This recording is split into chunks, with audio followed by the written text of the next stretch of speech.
This is Tim O'Brien in Seattle on November 3rd, 2025. And today we're going to skip the news because I'm going to talk about meteors. This is part of a series called Cloud Computing: Worst Case Scenarios. This series is going to explore extreme events that could disrupt the internet and cloud infrastructure we rely on. And in this first episode, we're diving into a literally out-of-the-blue threat: asteroid and meteor impacts. And what could they mean for our connected world? But before we get cosmic, let's start with a recent earthly scare. A major AWS cloud outage that just happened in late October 2025. This outage wasn't just an IT headache, it rippled through everyday life in surprising ways. In the early hours of October 20th, 2025, Amazon Web Services US East 1 region, its largest and oldest cloud region in Northern Virginia, experienced a 15-hour catastrophic outage. According to Amazon's timeline, the incident began around midnight Pacific Daylight Time. An initial DNS fix landed at 2:24 a.m. Pacific Daylight Time, and full recovery wasn't declared until mid-afternoon, 3 p.m. Pacific Daylight Time. The root cause was a DNS resolution failure for the DynamoDB service endpoint in Northern Virginia, and that cascaded into wider service impairment even after that first fix. With throttling and residual issues cleared later in the day, for over half a day, any application solely hosted in US East 1 was completely offline. As many news organizations put it, this was the day cloud stood still. Businesses that had done everything right within a single region, spreading across multiple availability zones, health checks, etc., still went down hard. As David Heinemeier Hansen pointed out recently, this kind of central failure flies in the face of the internet's original design and purpose. Here's a quote from David. DARPA designed the internet such that Russians could take out Washington and you could still fight back from New York. There was no hub and spoke. It was a network. When AWS US East 1 goes offline, a third of the internet is offline. That in itself is just an insult to DARPA's design. End of quote. In other words, our modern cloud has become dangerously centralized, exactly what the early internet sought to avoid. Now, I was actually up at 1 a.m. as this outage began. I was trying and failing to publish a package to npmjs.org, and it just didn't work. Like, things that would have never broken were breaking. And my first thought was, either I broke something big or something big out there is broken. I started to see really unexpected behavior across not just npm.js but other services. npm.js is a JavaScript tool, and I started to see Tomcat errors from their web interface. Now, npmjs.org has been having some security issues, and I just assumed that they were doing some midnight maintenance. It was late, and I remember thinking, something's terribly wrong. I'll find out in the morning what's going on, and I'll fix it. I called it a night and went to bed, but by the time I woke up, sure enough, others had been jolted awake as the scale of AWS's issues became clear. Now, I just want to give some quick context because there was so much misreporting that day on this outage and what it was. In fact, I read some speculation that it was a nation state attacking us, but it wasn't. Quick context, DynamoDB is AWS's NoSQL database. It's a key value document database. It's the default choice for many internet scale workloads. And what that means is that as your company goes from tens of thousands, hundreds of thousands to millions or billions of customers, you don't use a relational database. You use something like DynamoDB or something like Cassandra. So it's the default choice for many internet scale workloads that need single-digit millisecond latency at massive throughput. It also sits in the critical path for a lot of first and third-party systems. In this incident, the problem was a DNS resolution failure to the DynamoDB endpoint in the region. Once name resolution broke, anything that talked to DynamoDB by name, including internal control planes and customer apps, started failing. So it's not just that it broke applications for companies, it broke the cloud. Even if the underlying storage capacity was fine, even if the app was working, it could not connect to DynamoDB. In short, the failure mode was DNS, not the database engine, which is exactly why the blast radius was so large. And again, while this outage was unfolding, some media and social posts speculated about a nation-state attack. That was incorrect. Post-incident analysis point to a self-inflicted DNS issue. Framing it as a cyber attack, it's not appropriate. Also, some of the worst outages are always self-inflicted. There was no hostile intent. This was just malpractice. So the real-world impacts of the AWS outage illustrated how cloud infrastructure failures can disrupt more than just websites. For millions of people, the outage was their morning reality. The Starbucks mobile app stopped working. The McDonald's app crashed, leaving customers unable to order their coffee or breakfast. Food delivery services went down. DoorDash couldn't take orders, and Grubhub was offline. Thousands of restaurants using the popular Toast cloud-based point-of-sale system were completely unable to process orders or payments. So Toast was toast. And that affected me personally. I went to Mercury Coffee, they're on Toast. I went to Voodoo Donuts, they're on Toast. Both of them were unavailable. Many managers had to scramble with pen and paper ordering and even comp meals because credit card processing had died. So this was real. It got between people and their coffee and donuts. But what's even more important than that, I think I had problems that day transferring money in my bank account. I just gave up because the internet was on hold. And it wasn't just the eateries. Smart devices and services failed in bizarre ways. Thousands of people woke up sweating or freezing because their pricey cloud-connected 8 Sleep Smart mattresses were connected to the cloud. They locked at the wrong temperature when AWS went down. Alexa voice assistants went mute. Even home security cameras and doorbells went dark, with one smart cam missing footage of an attempted arson because it couldn't record without the cloud. Airlines had to delay flights when pilots lost access to digital flight plans, and airport bag check systems went manual. Ticketing systems for an NFL game failed, stranding fans at stadium gates. Retail stores like Kohl's saw their checkout registers essentially bricked, open for business but unable to sell anything. All told, the outage directly caused over 1,000 companies downtime. And the global economic loss is estimated in the billions of dollars. It was, as one journalist noted, a little peek at life without the internet. Perhaps the most troubling part, this outage should have been avoided. The technical flaw was obscure, but the blast radius, taking down an entire region, was preventable with better architecture. Many experts have pointed out that multi-region deployment could have spared companies the worst of this event.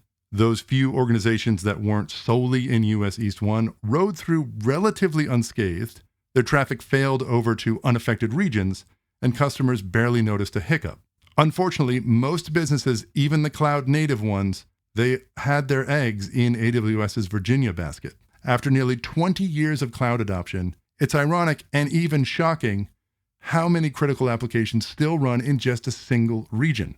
Some companies thought that they were resilient because they spread across multiple availability zones in Virginia, but as we learned, AZs are like rooms in the same house. If the whole house floods, all the rooms get soaked. And in October, the whole house went underwater. Even companies not hosted in AWS felt the pain if they depended on any API or service that was in that region. We've drifted into that hub and spoke model that the internet's founders warned us against. Put succinctly, multi-AZ is not multi-region. All AZs in a region share the same metro. A metro-scale event can drop them together. Only multi-region or multi-cloud designs limit that blast radius.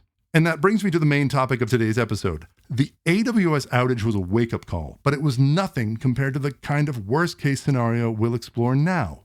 Each episode in this series will examine a rare but catastrophic threat to cloud computing and the internet.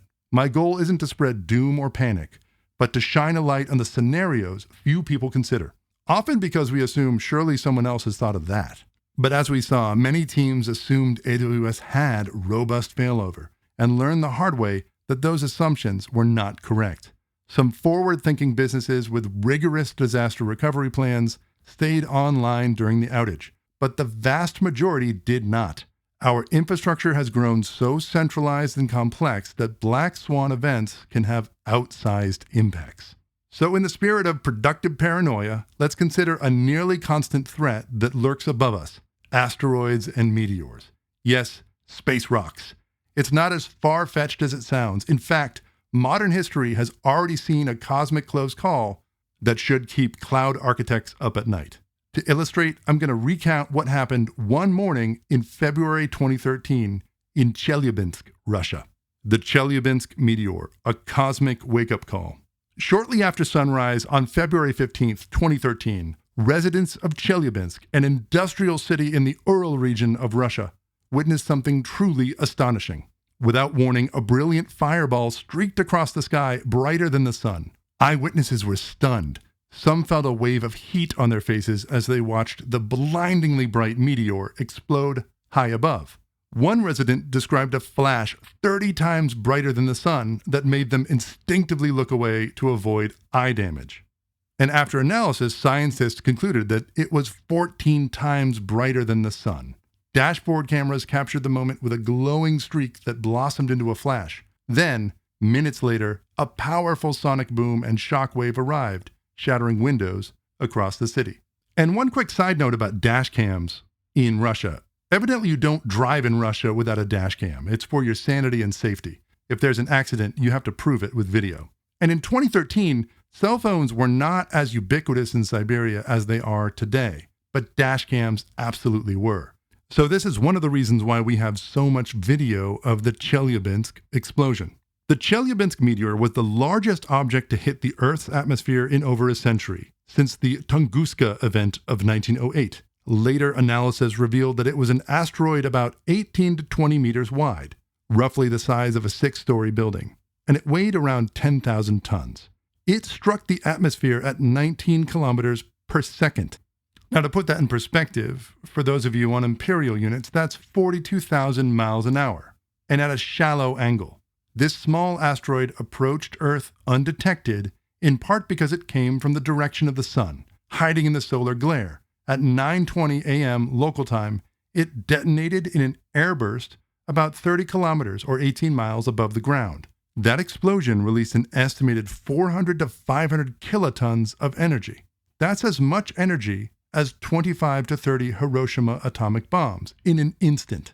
NASA said the shockwave from this blast circled the globe multiple times, and that was detected by infrasound sensors at stations worldwide. The effects on the ground were dramatic. The high-altitude explosion created a blinding flash and a fierce heat wave, and people nearby reported feeling intense heat on their skin as the meteor streaked overhead. Some witnesses reported sunburn-like skin effects, actual UV radiation burns from the airburst.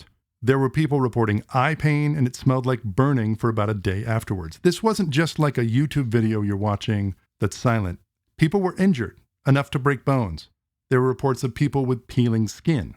A few minutes later, the delayed shock wave hit like a pressure bomb. It knocked people off of their feet, and it blew out windows in a broad radius around Chelyabinsk. Approximately 7,200 buildings in 6 cities had windows shattered or structural damage from the airburst shockwave.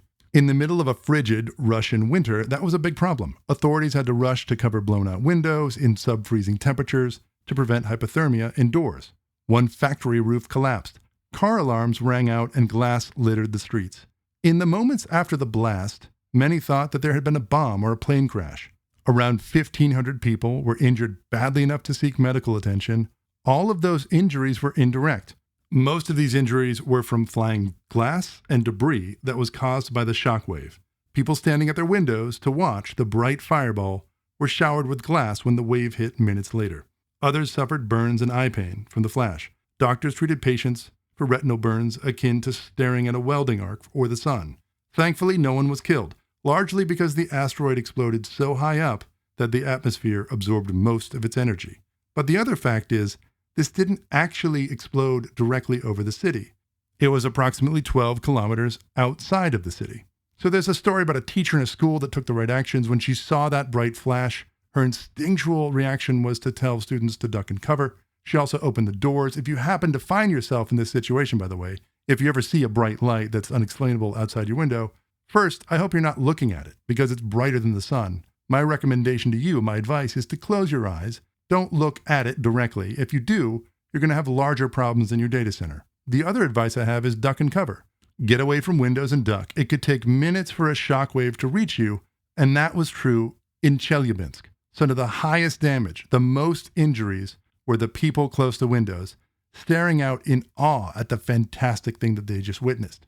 And to give a sense of the blast's reach, windows were broken and structures rattled up to 100 kilometers away from ground zero. For context, that would be like a meteor exploding over downtown Seattle and knocking out windows as far away as Tacoma. The Chelyabinsk event, as frightening as it was, could have been much worse. Had the asteroid been a little bigger, or penetrated a bit deeper before exploding, the damage on the ground would have scaled up dramatically. The atmosphere spared us by bursting that rock at a high altitude. And I really don't want to go with the comparison with weapons, but I was curious. After watching all these videos, they seem so harmless. They seem so interesting. Oh, that was just an airburst. But the more I looked into it, the more I found that there's evidence to suggest that half-a-megaton meteor airburst explosion could actually be more damaging than the equivalent weapon. I don't want to harp on explosive yield because it makes us think about the unthinkable. But the thing I want to get across is that if an event like Chelyabinsk happened not over Siberia, but over a major technology hub like Reston, Virginia, or San Jose, California, that would be striking the heart of cloud computing. And we would be dealing with an outage that is far worse than what we experienced on the 20th of October, 2025. We'd have bigger problems than data centers, for sure. It would hit a city. There'd be injuries. There'd be people wounded. But I also want to make the point that when the internet disappears, when the internet goes away, it starts to affect food distribution, healthcare, retail, banking, emergency communication. All of this now runs through the cloud. So the failure of those systems is going to be part of the human impact. The cloud isn't separate from life anymore. It's the nervous system that everything depends on. And when something shakes the planet, it shakes that too. So I just want to also summarize, when this happened, I noticed it. I watched the news. I was talking to people here in 2013, and it was in our awareness for about a day or two. I remember talking to my father-in-law at the time. I was like, did you see that video of that thing that happened in Russia? I was like, wow, that was huge. But we never really heard the stories. It didn't stay in our news for longer than a day or two. But now that I look back in history and I look at the coverage of what happened in Russia, this was a significant event. It probably should have warranted more attention. And so after the AWS outage from last week, I've been thinking about bringing this up again, because I do think we need to start thinking about worst case scenarios. So Chelyabinsk was actually a wake-up call for planetary defense. It should also be a wake-up call for disaster recovery planners. We got lucky in 2013. The blast happened 30 kilometers up over a city that doesn't have data centers, early on a winter morning. About 1,500 people were hurt. Nobody died. Critical infrastructure, power grids, hospitals in the region survived, aside from blown-out windows. But let's imagine an event of similar scale happening above Northern Virginia or Silicon Valley, areas packed with data centers, network hubs, and millions of people. And let me paint a picture for you. Let's say on a Tuesday morning, you're working at a data center in Reston. You're the manager. You've got a corner office with a window seat.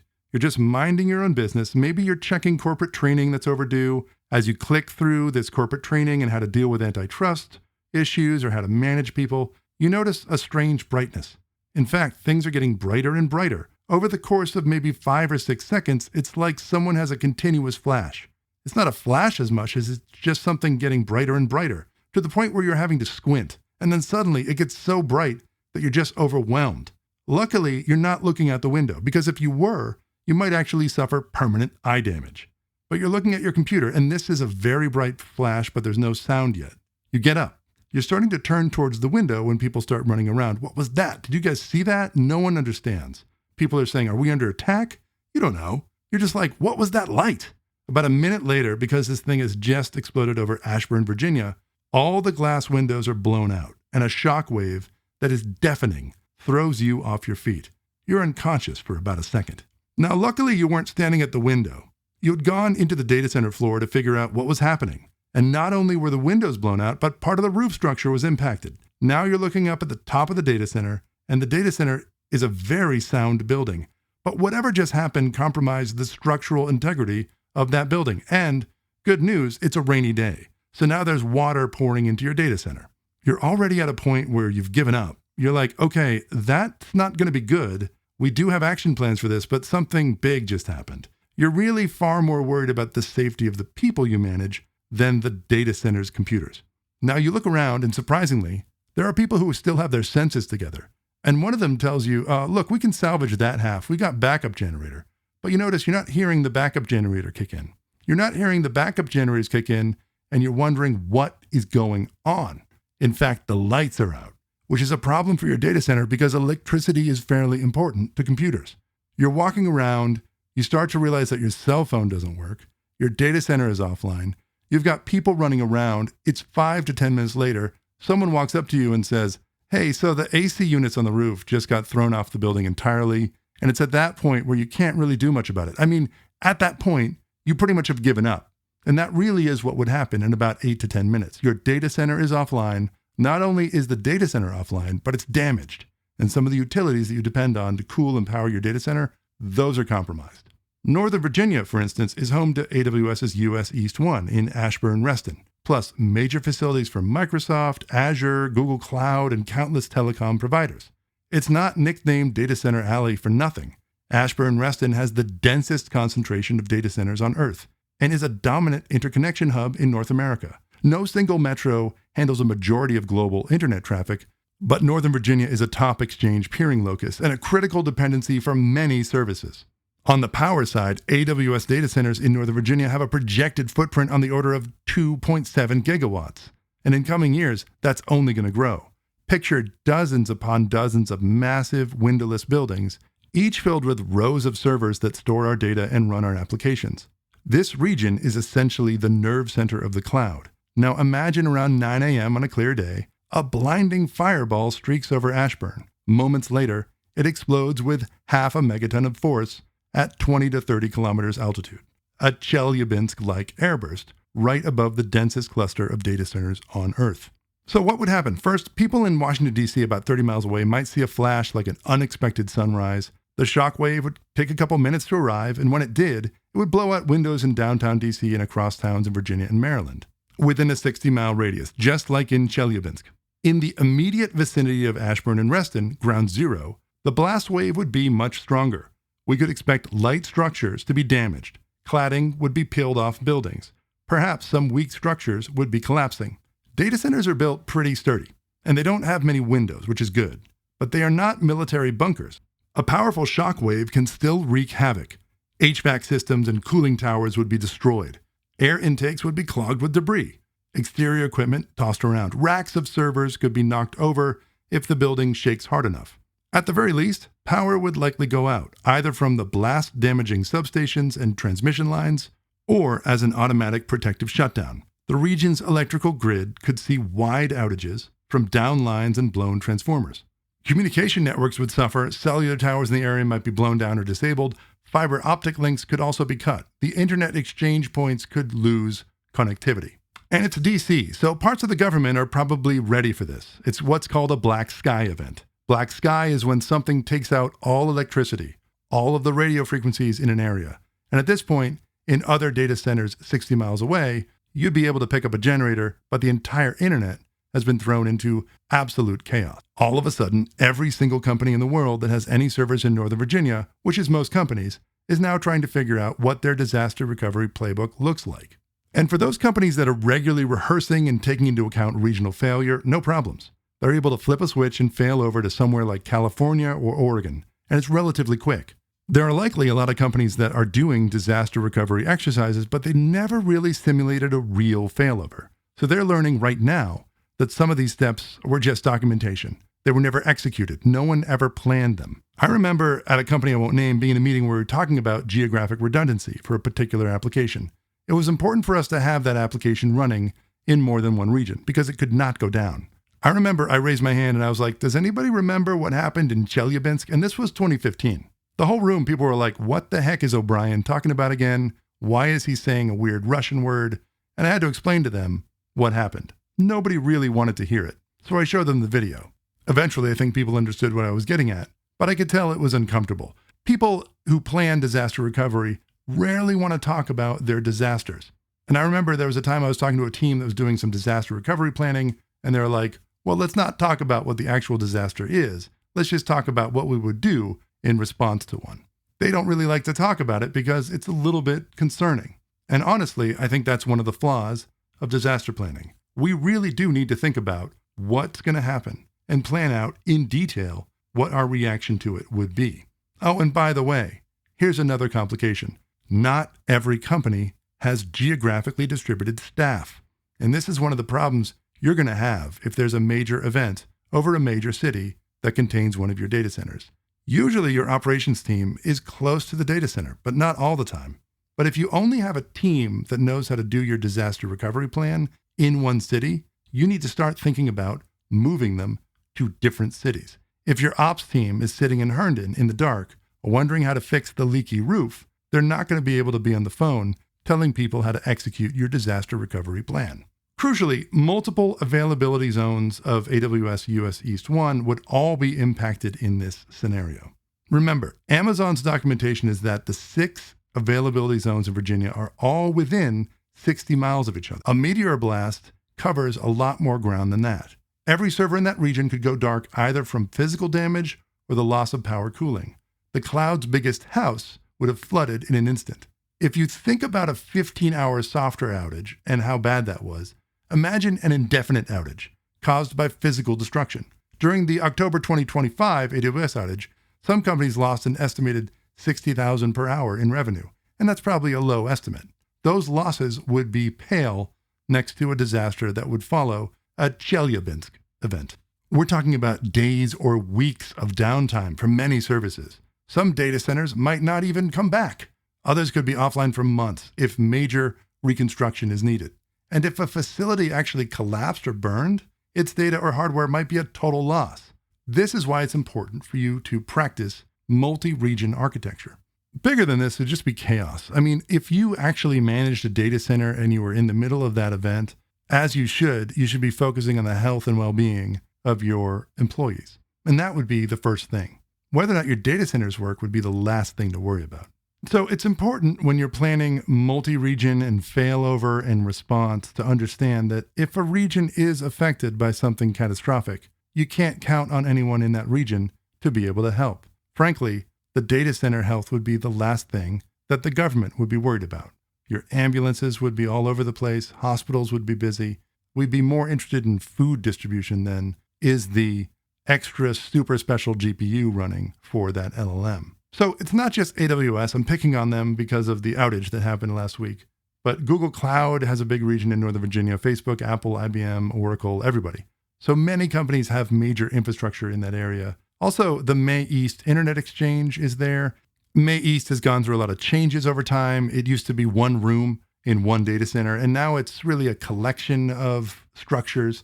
But it's not necessarily as critical as it used to be. I think in an outage scenario, May East getting disrupted would be important, but I think we could probably route around it. Fundamentally, the architecture of the internet is still what it was supposed to be in DARPA's original design. The problem isn't how the internet works, it's how we've centralized and depended on centralized cloud infrastructure. At 20 to 30 kilometers altitude, a Chelyabinsk-scale airburst isn't going to flatten concrete data centers, but it will smash glass for tens of miles. It'll wreck rooftop plants, trip the grid, and sever fiber. Now, go across the continent and take a look at Silicon Valley. An asteroid doesn't care where you are. In fact, it's just as attractive a target as Reston. If a meteor of similar size exploded over, say, San Jose, the heart of the valley, it would directly affect major cities like San Jose, San Francisco, 50 miles north, Oakland, Palo Alto, and so on. The Bay Area's population is very dense, so there could be far more injuries from glass alone than in Chelyabinsk. Tech campuses like Apple Park's circular wall of glass comes to mind.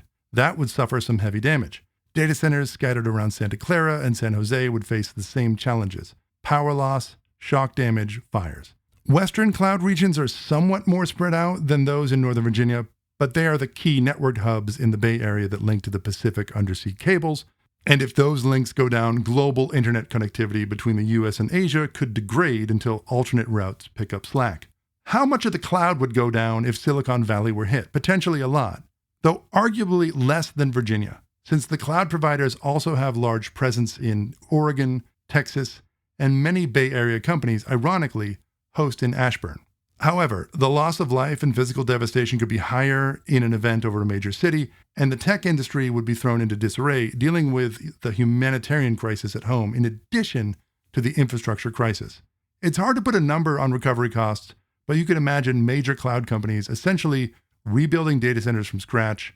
Each modern hyperscale data center costs on the order of $1 billion, if more. And with GPUs, that price is going to go way up. Not to mention the broader economic hit to all the businesses reliant on those clouds, and the time to restore public utilities, supply chains, and normalcy. And I just want to add this as an aside. We're really starting to talk about nuclear in the data center industry. And that's important to understand. Data centers are evolving in a way that GPU workloads need more and more energy. For example, we're moving towards a world in which a single rack might ultimately consume about 1 megawatt of power. So I'm throwing a lot at you. But if we have data centers right next to nuclear power sources, it calls into question how that source would react to failure. If you look at Japan and the recent meltdown that happened there after an earthquake, that meltdown specifically happened because of a disturbance in power that led to an inability to cool the reactor. Now, some of the new nuclear plants, the micro plants that are being envisioned, have a bit more of a fail-safe story that is better than we saw in Japan. Liquid sodium reactors, for example, don't have that same problem. But this is something to consider. If we're going to start to expand to novel power sources, we really do need to start thinking about the unthinkable. I also want to pause and just say something that's disturbing. I want you to know that I don't like having to say this, but if a Chelyabinsk event happened above Reston or Ashburn or San Francisco, I actually would be way more worried about how our government would react. We have this launch on warning system in terms of our arsenal. And, add to that, there have been some tests recently of new nuclear weapons by adversaries that have me thinking that our government's probably on alert. Again, I don't want you to worry about too much, although this whole series is focused on making you worry. If you want to learn more about nuclear non-proliferation, I would invite you to go listen to the Arms Control Wonk podcast. That's a group of academics and researchers that are really committed to the conversation around controlling nuclear arms and reducing our dependence on those weapons. So let's get back to the topic.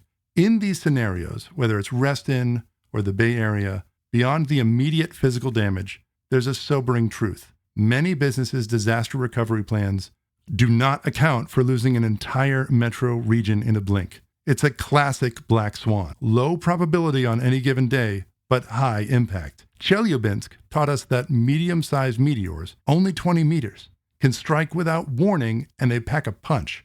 Now, the interval for a Chelyabinsk-sized impact might be as frequent as every few decades, according to newer research, and they're more common than we previously thought. We've already been hit with one in the 2010s.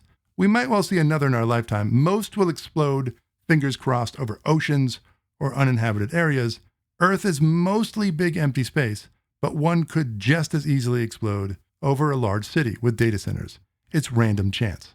Okay, so hopefully I've scared you enough to pay attention that as a disaster recovery planner, this is something that you should consider. I don't want you to freak out about this. Don't lose sleep, but do be prepared. But I want to get specific about risk because I've done some math, and maybe this will calm you down. If we assume a Chelyabinsk-class airburst happens somewhere on Earth once every 10 to 15 years, and we calculate the chance of one happening within 10 miles either of Reston or San Jose, in the next 20, that probability comes out to roughly 1 in 160,000 to 235,000. So that should calm you down a little bit. That is a very unlikely event. But here's where it gets more concerning. When you zoom out and you look at the top 100 data center hubs globally, the aggregate risk is not zero. Across those 100 metros, the odds of at least one 10-mile near miss over 20 years climb to about 1 in 4,700. Or 1 in 3,000. And if you consider all major metros with populations over 1 million, that probability rises to roughly 1 in 800, or 1 in 540 over 20 years. Now, again, I want to remind you, that was assuming that this happens once every 10 to 15 years. Some studies say this only happens once every 100 years, but I want to err on the side of scary. So this is still rare, but it's not zero, and certainly not something that we can ignore when we're building systems that millions of people depend on.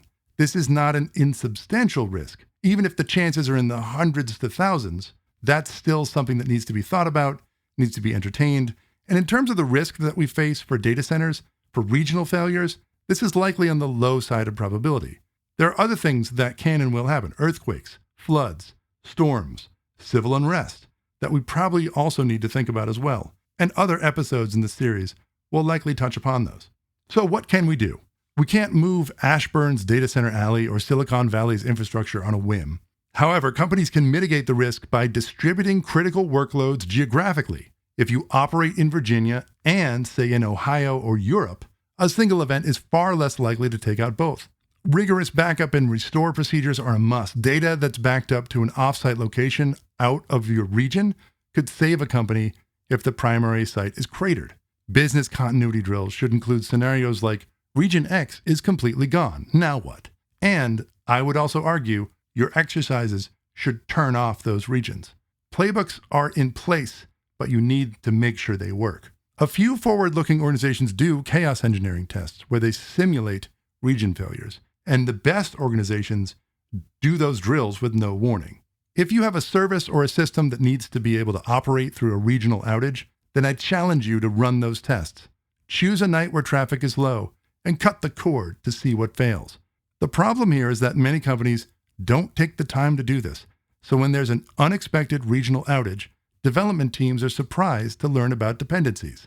And in the most recent AWS outage, this happened to almost every single company that was dependent on that cloud at once. You also need to model the cost of these exercises and this preparedness. In this economy, there are a lot of companies looking to save $1 on cloud, and some might be tempted to move away from deploying systems in multiple regions. Maybe the conversation is about moving to 3 regions instead of 4, or a more common discussion is to run in 2, but only spin up that second region if there is a failure in the first. That hot-cold strategy often assumes that there will be some lead time to spinning up that second region. But I want to point out that Chelyabinsk happened with 0 warning.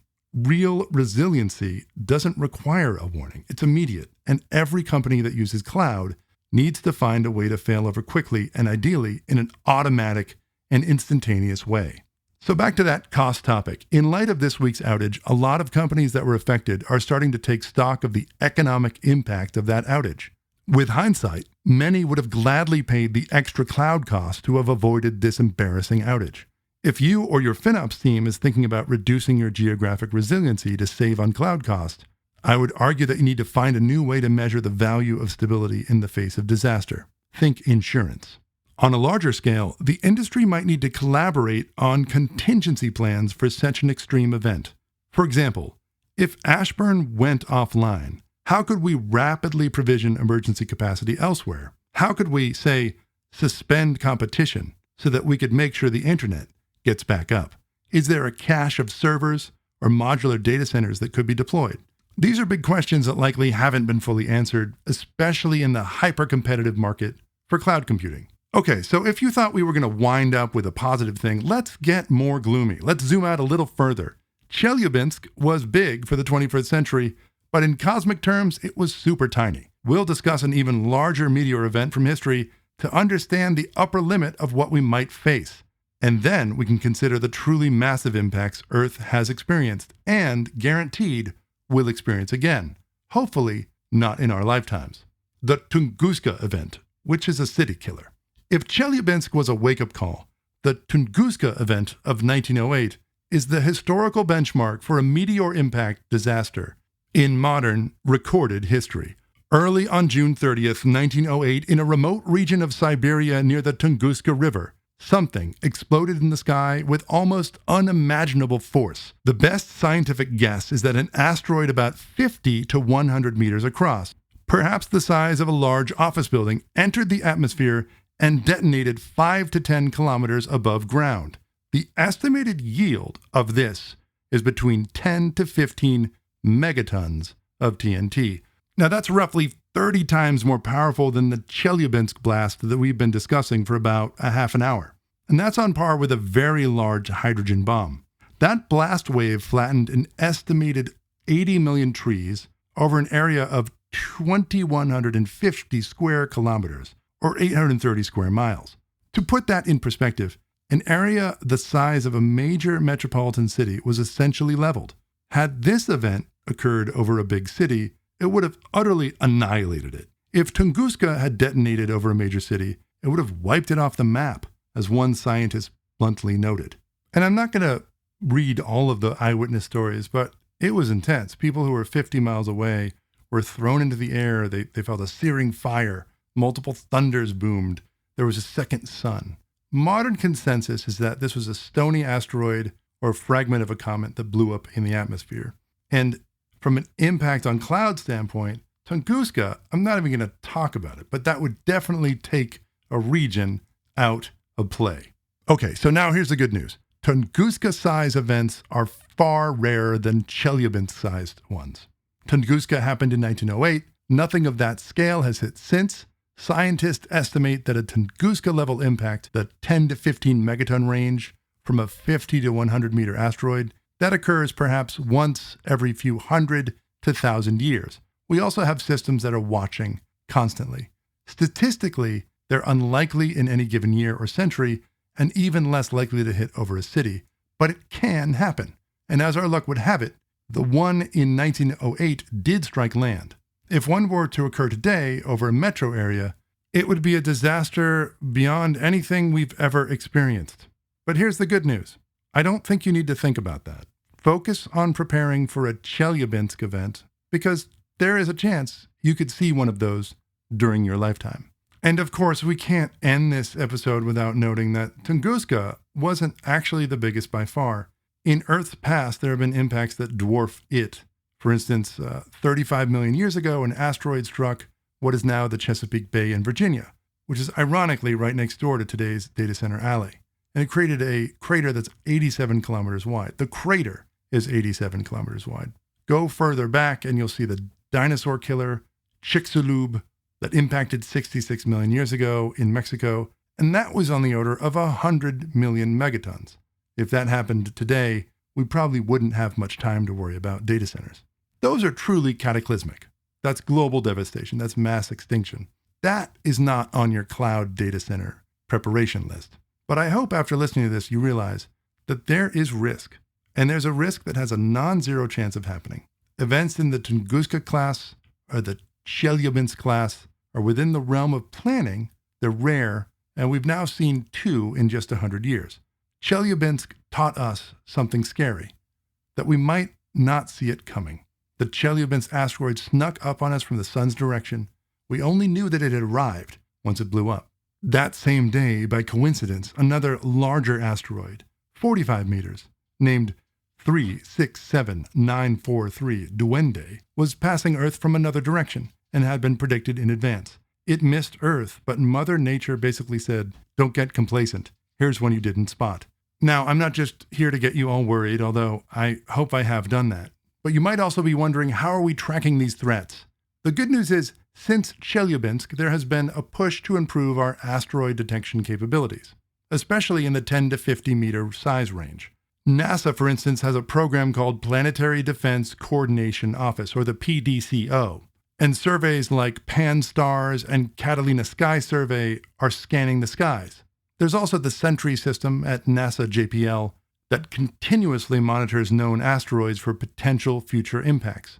We have cataloged most of the really big civilization-ending asteroids 1 kilometer and up. Over 95% of those are known, and none currently threaten Earth.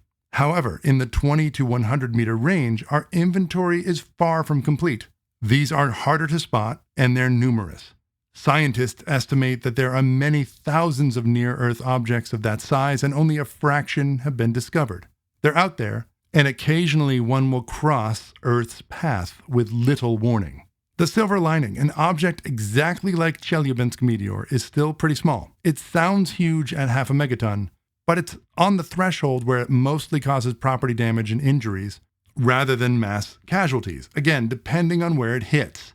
The atmosphere protected us by breaking it apart, and if you go a bit bigger, say 50 meters, you start to get into the truly dangerous range for populated areas. Efforts are underway to deploy new space telescopes, like NASA's upcoming NEO Surveyor mission, that will orbit closer to the sun and look outward for asteroids. And that could catch those coming from sunward directions. There's also been progress on potential defense. In 2022, NASA's DART mission successfully altered the orbit of a small asteroid moonlet, Dimorphos, by crashing a spacecraft into it. This was testing our ability to deflect a threatening asteroid. So if we do find a medium-sized rock on a collision course years or months out, we might have some tools to nudge it. But what about near-term and cloud? If tomorrow an undetected meteor blew out Ashburn, well, there's not much prevention that we can do at this point. It's about response and resilience. The key is what we highlighted earlier: decentralization and redundancy. The internet was designed to route around damage. Our cloud applications need to do the same, Multi-region and multi-cloud architectures are like not putting all your data eggs in one basket, or one crater, as it were. And let's go back to why I'm recording this in the first place. That outage we had 2 weeks ago, I remember thinking, and this isn't even bad. And I'll stand by that. What we experienced 2 weeks ago was tiny. And it worries me that we had so many outages, that such a critical service could be unavailable and could literally throw the entire internet offline.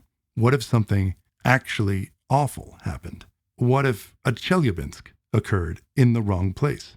For truly critical services, think banking, emergency communications, healthcare systems, it may be worth investing in geographically dispersed backups, offline capabilities. For example, having an off-network backup that could be physically transported and restored if networks are down. Some industries do maintain underground bunkers with tape backups. That sounds antiquated, but if your primary cloud region is smoking rubble, an offline tape in another state starts to look pretty handy. There's also the human factor. How quickly can teams react to reroute traffic and start disaster recovery procedures? Ideally, this would be automatic. If a region goes down and you have a truly resilient multi-region architecture, no human needs to intervene. It notices and acts on its own. Companies should ensure they have global teams, that they have staff in other regions to initiate failovers. And it's important that you understand that all of this needs to be rehearsed for real, not just on paper. Before closing, I want to reiterate, I'm not bringing all of this up to ruin anyone's day or suggest we live in fear of the sky falling, but the aim is to highlight resilience. Black swan events are, by definition, rare and unexpected. But as our society becomes more interdependent and cloud-centric, the potential impact of these events grows. It pays to spend at least a little time pondering these worst-case scenarios and asking, what would we do if? I'll wrap it up with a little personal perspective. I'm doing this podcast not because I enjoy frightening people, but because I think our industry and society at large could benefit from a little anxiety, the productive kind. I've been through my share of crisis in my life. I lived very close to the World Trade Center during 9/11, and I was impacted directly by that event. That was something I actually worried about before it happened. And so people who know me and have known me my whole life know that I have a little bit of a pathology. In fact, my name, Tim, has its roots in fear of God. And I've always reminded people, I worry about everything. But I do think it's important for us to think about things before they happen. When that AWS outage happened the other day, again, I was awake. I was programming at the time. And I went to bed because I realized something big was broken. But I also had a sense that the things that were breaking made me realize that something must be truly broken. I remember back in New York when I worked at thestreet.com, we were thinking about where to route our network. And one of the places where we put our network routing was in the World Trade Center. This was 2000. I remember in a meeting saying, is routing through the World Trade Center a good idea? It's going to be attacked again. And everybody looked at me like, who is this guy? What is he saying? And I was worried. One of our feeds guy, his name was Dino. I remember he sort of laughed nervously and went, you're crazy. And indeed, I wasn't predicting anything specific. I just felt uneasy, relying on a single point that was a known risk. Sadly, in 2001, I lived very close to that building, and it changed my career and life immensely.